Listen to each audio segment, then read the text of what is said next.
Hi, everyone. Welcome to our 36th webinar. Today, we'll be talking about strategic partnerships for accelerated growth, specifically for print on demand. Last week, we had a webinar that was more focused on decision making for your print on demand growth. So, using data specifically to drive your decisions and how to then evolve your business after looking at observations, looking at data, statistics, and the like. But for this week, we'll be more focused on then how your relationships with other businesses and other collaborators is going to help you with growing your print on demand store or business in general. For reference, these webinars are always at 10 a.m. Pacific time, usually every other Thursday, with some breaks that might happen between here and there as we move into one season to the next season of webinars. Just note that if you do miss a webinar or if 10 a.m. is not suited for your time zone or for your schedule, we always have these videos on YouTube thereafter, and that's going to be at Lumaprints over at the YouTube. So feel free to subscribe and or check that channel every once in a while if you're interested in these topics but can't make it. But without further ado, we can get into this week's topic. For reference, when we're talking about partnerships for print on demand, this is multifaceted. This can be a lot of different types of businesses that you'll be working with. And we'll kind of just be talking in specifics about how to start forming those relations with other partners and then how to negotiate, what to leverage when it comes to these strategic partnerships. And ultimately, at the end of the day, the idea is that most businesses that do really well on the online platform or print on demand industry, they tend to find success by working really well and closely with the partners that are involved in their business. So this might look like logistics suppliers, it could look like marketing partners, and more other things that we'll cover later. But the overall basis is that once you start forming these partnerships with these businesses and continuing the growth, it's going to reflect in your profits, it's going to reflect in your business endeavors, and it's going to overall just benefit you. And I think at the very least, if you weren't initially interested in including others in your business or having others play a bigger role, maybe this webinar will hopefully change your mind, or if not, give you a new perspective on things. So without further ado, I do have a presentation that I would like to show. And if you have any questions during the webinar, feel free to put them in the chat or feel free to also get on the voice and let me know as well. General questions and answers will be reserved towards the end, but anything relative to this presentation, feel free to ask away. First things first, I want to go over some examples of partnerships that might be possible for you as a print-on-demand store or a general online store. And we could start with the potential partnerships. So as I mentioned previously, supplier partnerships, technology partnerships, and marketing ones. But breaking down each one, when I talk about suppliers, of course, that could be us as Lumaprints. This could be other places that supply your products. But the idea is that these people will help develop products with you and they're involved in the quality and output of your products at the end of the day.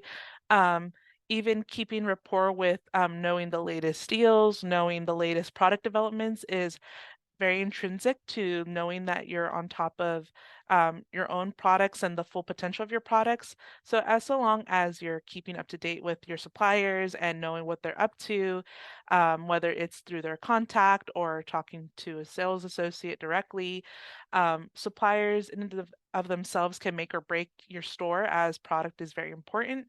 At the end of the day, your customers do care about the quality. So making sure you keep up to date with your suppliers is a great way to start. This could probably be, at least the first of many partnerships that you could start kind of deepening from here on. A secondary partnership or a second partnership you could consider is designer partners.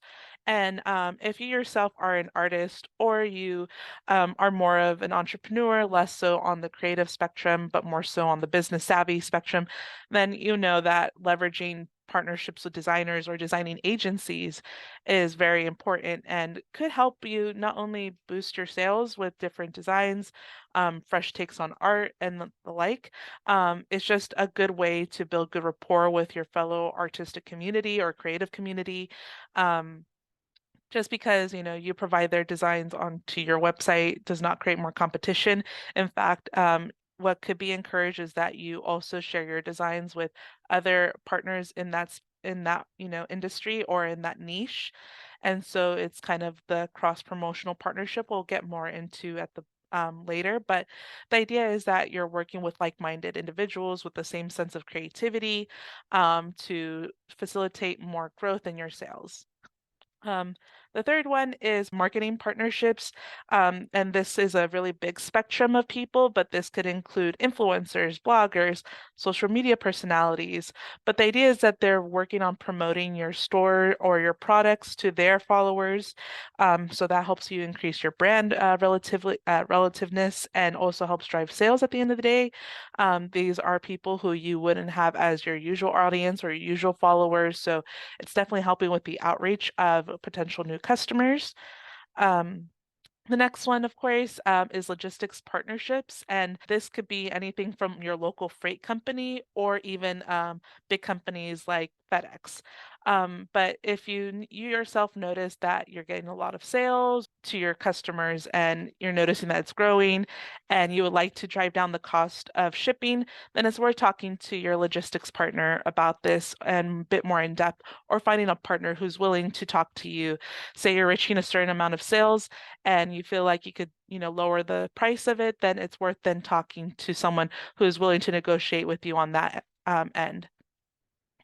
The next one would be technology partners or people who work with software or develop new technologies for your website. Say, for example, you want to offer a customization option. Of course, there's plenty of apps that do that. In turn, these people who create these apps for customization could be people you can work with to further develop your store and make it look more specific and more on brand for yourself and your brand. Um, but the idea is that, you're not only just plugging in an app, but you're also collaborating with the developers of said app to further make your website a bit more manageable, make your website run better, and or make it easier for your customer to move from one point to the end of the point of sale. But there's definitely a lot of ways to look at technology partnerships, but the first part would be probably to see how, you could work with other people, other developers to make your website a bit more easy to navigate.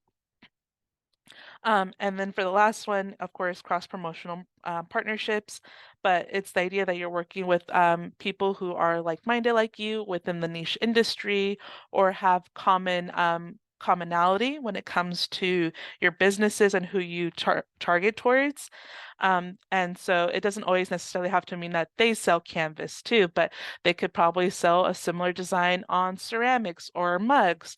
Then you can go ahead and think about how you can then, both look at each other's product lineup and see what is a smart way to bundle your products. Say you want to start a subscription, monthly subscription with a combination of your guys' products, say a print and some other items from other company as well. So there's ways to look at that. And then, of course, it's the idea that you're sharing a target audience and you're boosting sales because you're kind of sweetening up the deal with each other's products. But that's just one part of it. And, after discussing these general partnerships with you guys, I also want to talk about how it could benefit you in the long run. So the first and foremost thing you'll probably notice once you start working with people on a more collaborative basis and a more constant basis is that you will see savings overall. For example, as I mentioned previously, if you notice yourself making a lot of sales, it's worth then reaching out to a logistics provider who can help you reduce those shipping costs overall.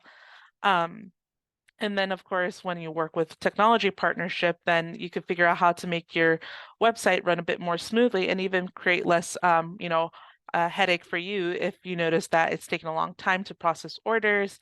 Then maybe there is an integration that you could work with developers to then make it a bit more automated.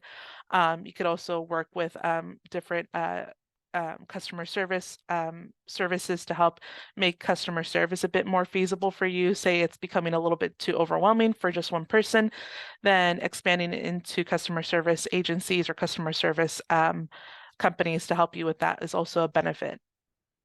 The next item would be innovation and competitive advantage.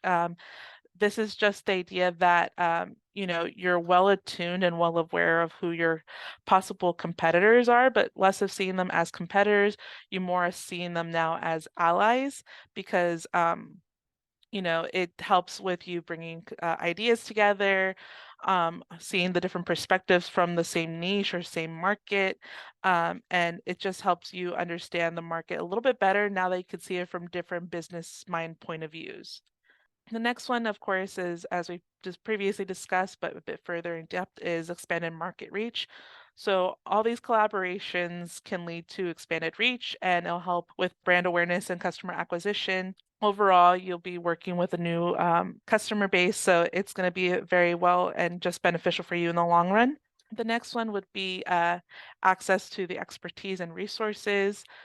Again, if you are just working with people in passing, say you have apps or you're working with a marketing team who's, helping push ads, it's worth to be a bit more involved and continuing, either one, stating your opinions, your ideas, your thoughts, or having meetings with them so you guys could both discuss what both bring to the table and understand the capabilities for that they have and also you have.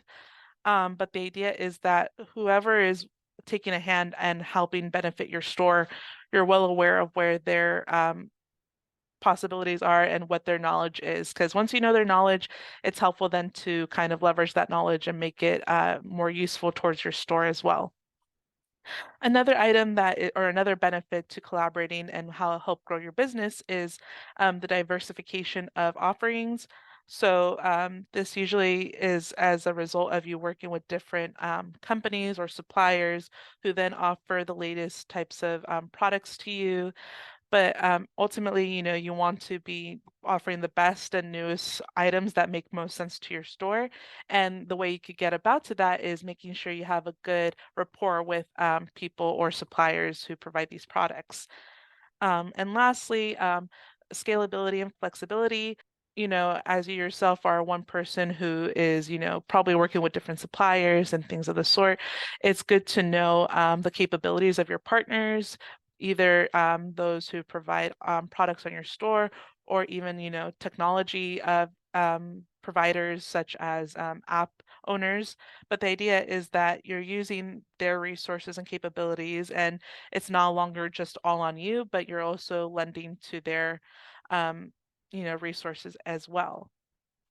And then, of course, with all things related to having people introduced into your business, you also want to make sure that everyone has clear expectations and objectives when it comes to how to benefit your company, how to benefit its growth. Is there a mutual stake in this? Is there a service that's being provided? So there is a different ways to perceive these types of collaborations. Oftentimes, you're going to have to distinguish, okay, what's a mutual benefit, and then what's a benefit that I'm taking, but I'm compensating with monetarily. But the idea is that you, on whichever end it is, you are setting strict kind of, not strict, but you're setting clear expectations and goals, if you will, for both parties. And it helps with, at the end of the day, solidifying those collaborations and making them a bit more fruitful, as opposed to just saying, hey, I want to work with you, and there's no clear objective, and in which case sometimes that leads to fizzling out or them leaving or nothing being benefited from this partnership. So the idea is that you follow through with set objectives and expectations. So when it comes to identifying and approaching partners, as we previously discussed, you want to define your collaborative goals at the end of the day. And one of the ways that we like to say is setting SMART goals. But what that pans out to is specific, measurable, achievable, and time-bound goals. So as long as they are manageable, as long as you can be very specific about what you would like from said partnerships or collaborations, and there is a relative time goal, then at that time and point, it'll be a lot more useful for you and your partners to kind of know, and it'll give them an idea of like, okay, this is what I need to do and have it done by this time. Um, Overall, it benefits everyone, and it's just overall leads to a more healthy communication once everyone is on the same field and same page of where things need to be going at. Um, Apart from that, market research and trend analysis, um, you need to kind of see how uh, conducting market research is going to help you understand these. There's needs to be some research done beforehand to identify the potential partners based off the market needs and trends. Again, looking at partners that could complement your offering. Overall, you want to see, after reevaluating how the market is at this point in time, who is going to be the one to benefit you the most. If you're noticing another company who's doing really well right now, and has a lot of relativeness to this point in time, then those are the people you want to be reaching out to. And if you notice any trends going on the up and up, then see what type of collaborators are already part of that trend, or maybe see how they're going to leverage themselves with a trend that makes sense at that point in time. But the idea is that you're more aware of what is up to date at this point in time, and those partners who are also on the same page as you when it comes to being aware of the relativeness of products and or how the market is and marketing as well. The next one is creating a detailed partner profile. So consider factors like industry expertise, where they are geographically, the size of the company, and the alignment in terms of ideas and philosophies. It's a little bit past the financial metrics, but this is also talking about values, work ethics, and shared vision. Um, you should bring in partners who have resources or capabilities that you might not have at that point in time. So they are kind of, in a way, the missing puzzle piece to parts of your company, or they're complementary to what you feel like could be improved. This could be things like expertise, technology, or distributions.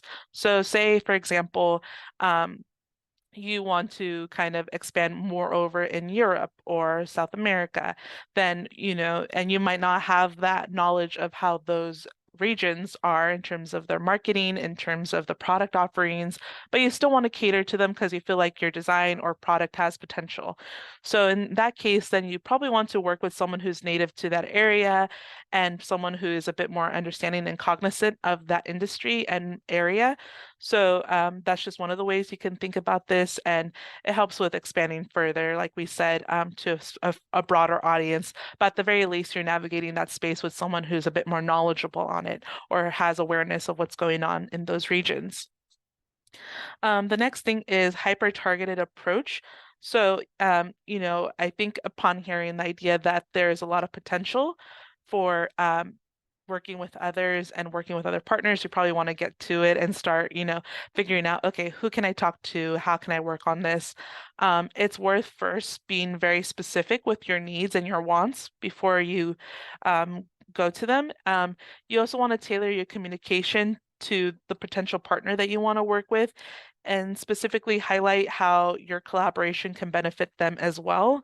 At the end of the day, nothing is free, but I also believe that you could get a lot further when you just talk more than just the financial gains of partnerships. If it leads to more brand awareness for them, if it leads to more success in their business for them as well, try to figure out how you can in turn provide them growth or provide them benefits at the end of the day. Show that you've done your research, and also let them know that you understand their needs or and business protocols. So doing your research, doing your homework beforehand helps you um, understand your partners more and helps you approach your partners more. I think overlapping core values is an essential part to this as well. You want to make sure that if you are, for example, someone who is eco-friendly, you want to then approach those with like-minded ideals, or see who's certified or of the like.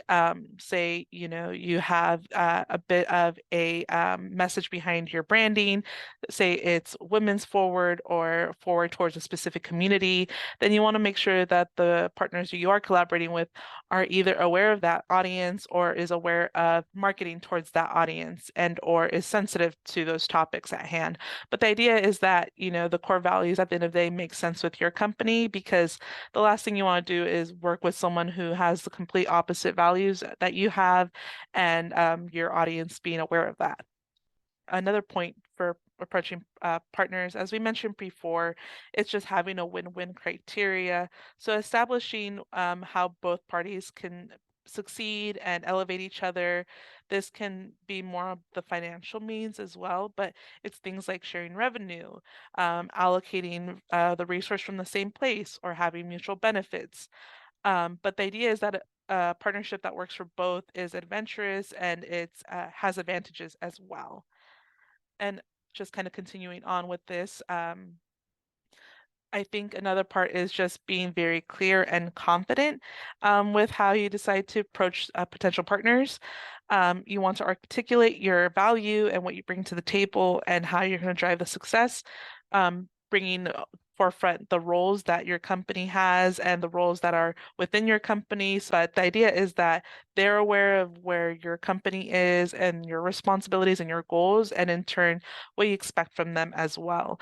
I think it's worth drafting what the ownership of each project is going to look like for each party, as well as anything that could, be a potential problem. Say they're not sure if this might be, lending themselves to a competitor, or if they're unsure if, you will bring something to the table.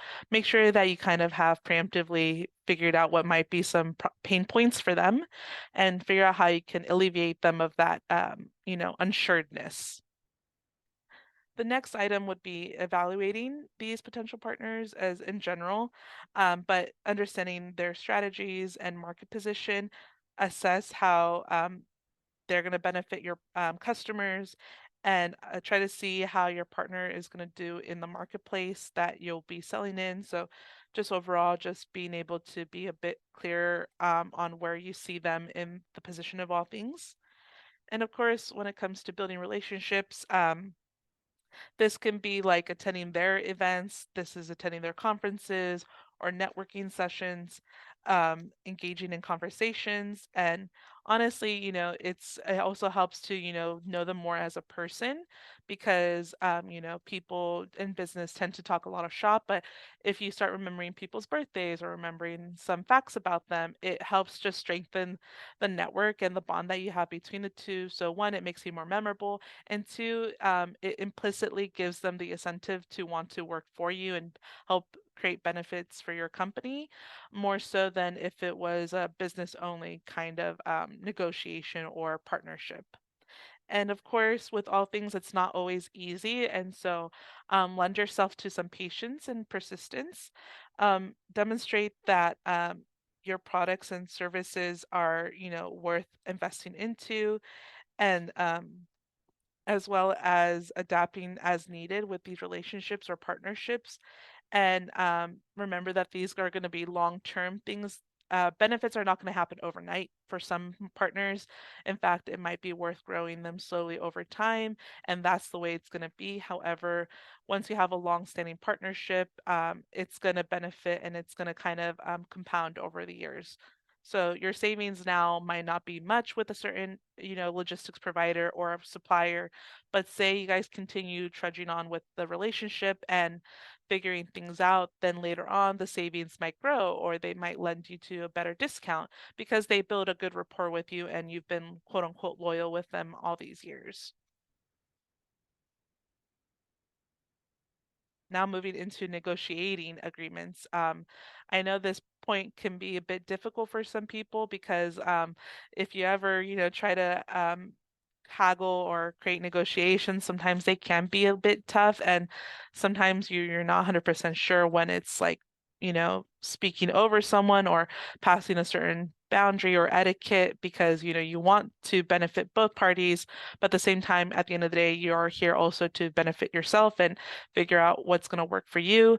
So I know negotiations can seem very daunting, but hopefully once we kind of set some ideas down, you'll feel a bit more comfortable with talking to partners and figuring out how to grow these negotiations into something that don't seem as daunting and more so feel like a mutual agreement.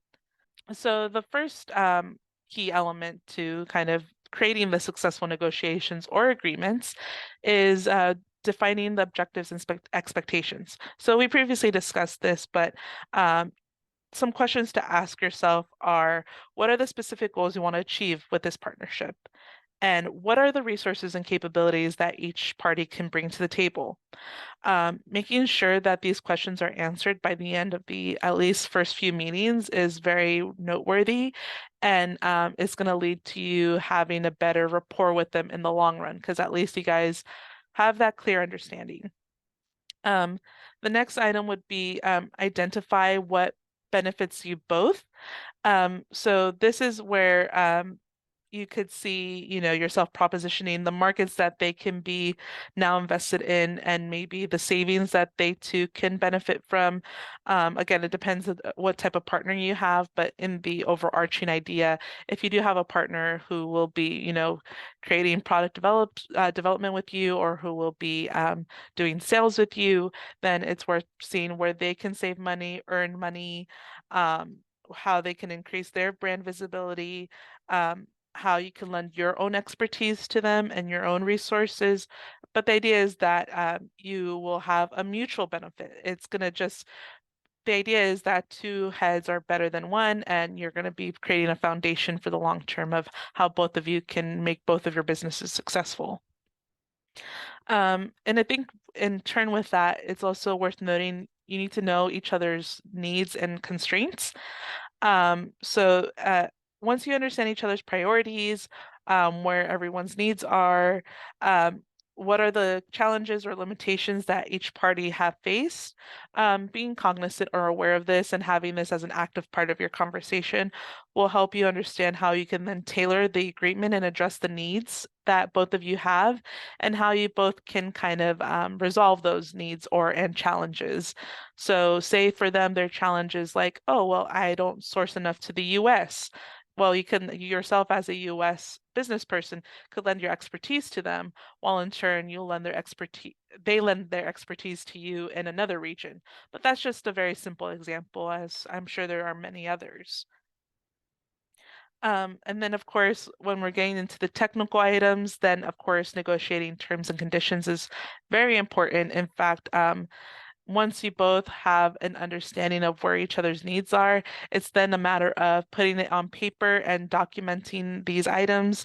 Um, Taking into account the mutual benefits as we talked about earlier, but this is now defining roles, responsibilities, and then maybe establishing performance metrics and milestones you would like to do, and specify any financial agreements or financial incentives such as royalties or initial product costs or um, minimum order quantity. These are some of the ways you can start laying down terms and conditions, especially if you know there is a benefit for them and you as well. You want to make sure that that is something that is noted in the terms and conditions. And then, of course, establishing clear communication channels. This can look like many things, and I think it should broaden more so than just emails. Because sure, you can have an email thread, but does that really convey all the messaging you want to have? Maybe set up Zoom calls or meetings and or have a channel. If you guys have a interbusiness communication channel, consider adding them as a secondary person in your channels relative to only what they're able to see, of course. But the idea is that, you're building a bit of a better and constant rapport with them past just the surface level emails, because even emails could get lost in people's inboxes, and you want to be seen more as someone they email to and more so as someone that they're in constant communication with. And even as a tip on the side, I suggested that, it's worth having meetings planned after each meeting. So the idea is that both parties have something new to bring to each meeting. And, depending on who your business partner is and what the project is at hand, the idea is that even if it's 2 months or a month in advance, and it's going to be a quick 15-minute meeting about talking about a specific item, at the very least, you have that planned out and you know what to have prepared and ready for that meeting. But these are very important and it'll help you also keep up with milestones and objectives.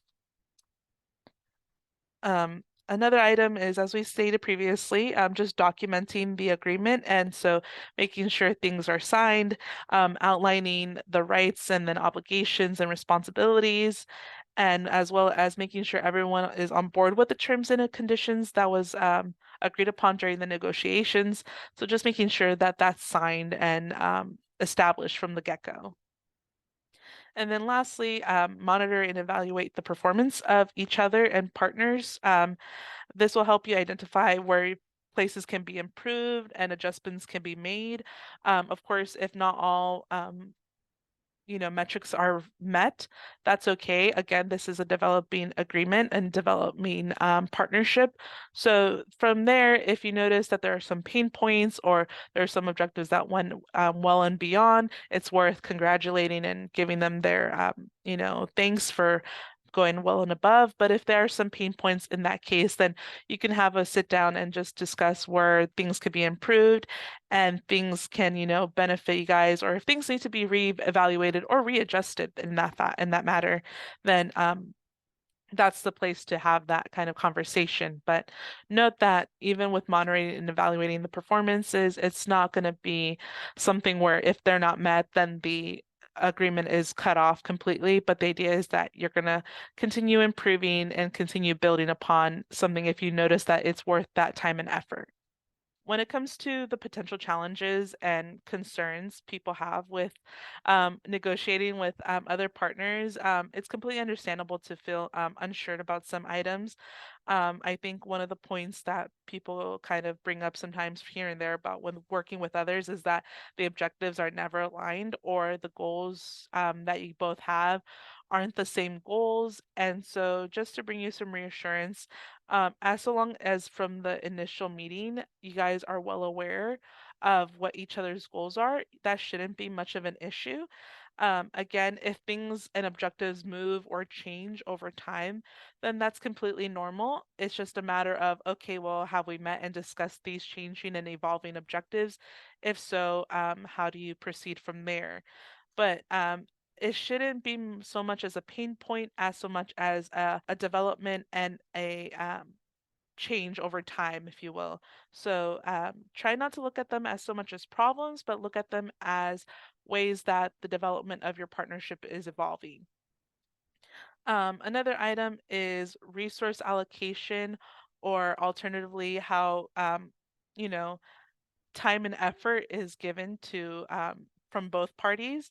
So, for example, if you feel like you're doing a lot of research for this partner and you're providing them a lot of tools and assessing a lot of things for them, so then they could be readily available to start helping you, but you notice that the effort that they're doing on their part isn't enough, then it's worth going back to the drawing board and figuring out, okay, well, it seems like they can't offer much time or personnel commitment to us as a partner, then in that case, then you need to reevaluate how much time and effort you want to put into them as a partner. Maybe it is that one point in time where it's busy for them, or it could be a point in time where business is slowing down for them, so they're consolidating on employment or personnel. And in which case you have to be aware and sensitive to those topics, but at the very least, it'll let you know that, okay, well, maybe I shouldn't be doing as much research for this partner, and specifically if they're not going to come back at me with the, analysis or the metrics that I'm looking for. But the idea is that, the mutual benefits will be around 50-50. Both parties are bringing something to the table, and it feels like both of you are putting in similar amounts of effort to the projects at hand. But at the end of the day, the effective communication and collaborations should negate some of these pain points for you when negotiating, and should in turn lead to building long partnerships and very strong partnerships. Speaking of, two ways that you could build long-term and mutually beneficial relationships is collaborative planning. But the idea is that not one person's doing all of the planning. Of course, you bring in your outline, you bring in your goals, your objectives, but the idea is that when they come as well, they're also bringing their ideas, their outlines, their goals, and agendas.